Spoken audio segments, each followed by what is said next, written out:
Hi, everyone. So I wanted to do a little bit something different, I guess, with this week overview. So for week 10 and week 11, you're doing informative speech. That should be your focus. And remember, for this semester, we're doing something a little bit different with the informative speech. We're trying to get our current event essay and transform that essay into a persuasive speech ultimately. If I could give you kind of a bird's eye view of what I expect from your informative speech, I expect a progress report. That's it. That's really it. So basically you kind of have a little bit of freedom to do a lot of different things with this. I have given you some general and specific expectations, but ultimately I want you to kind of just approach this as you would a progress report on a project. So tell us a little bit about what you're doing, tell us how it's going, and then ultimately with the informative speech you also have to transition into a survey about your audience, asking questions specifically about your topic. So kind of gauging your audience's responses, beliefs, attitudes, opinions, that type of thing. So let's just briefly walk through week 10, and then we'll walk through week 11 a little bit as well and kind of tag team those. So for week 10 this week, remember you only have one discussion board post. So that's kind of nice. You do have to do an informative speech outline and an informative speech peer review of the outline. Basically, you're following the same format. I would encourage you, I'm going to watch my mouse kind of come across the screen here. I am still noticing a lot of format issues with some outlines. Not pressing, not life or death type stuff, right? But ultimately, I want you to follow the example given every single time we have an outline called the preparation outline example. That's the format that I want you to follow. And ultimately, let's just run through that a little bit. You've got an introduction completely written out. Which kind of also states specific and general purpose, has a listener relevance link, gains our attention, establishes speaker credibility, and then ultimately previews through a thesis statement, through a preview statement, previews the rest of the speech and kind of the direction that you're heading. Next, you move into your first main point, which is written out in a single declarative sentence, and then you have evidence backing or subpoints kind of backing that first main point. Now, in between each main point, you have a transition. The format on the preparation outline example just has it in parentheses and you just write your transition in the middle of those parentheses. That's great. But I want you to develop a transition. It's really crucial with this informative speech because it's a little bit choppy in kind of the subjects that you have to talk about. So it's crucial that you add transitions for this speech in general. And then you're going to have a main point 2, main point 3. Would encourage you not to do any more than 3, but if you have to, that's okay. And then ultimately, you're also going to then transition into your conclusion, which is just summative. You're going to try to summarize your information, summarize your main points, and then ultimately add a clincher. So that's the outline in a nutshell. There is no reason why you should not be receiving 25 out of 25 on those outlines.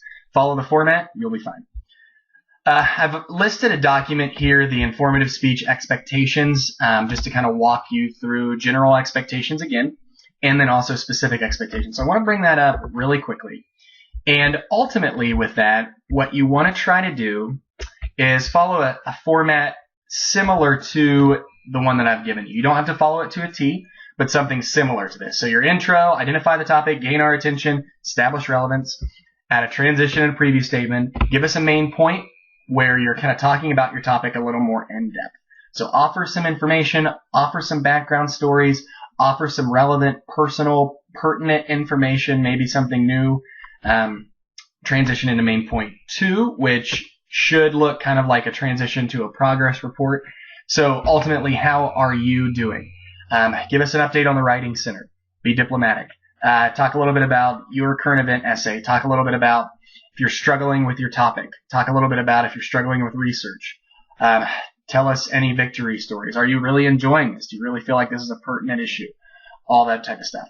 And then you want to transition into a survey and audience analysis. So this is part of the portion where you want to try to figure out and gauge the thoughts and attitudes and beliefs of your audience, which I believe, if you do it well, will help you kind of figure out how do I talk about my topic persuasively, especially if it's a topic my audience doesn't agree with.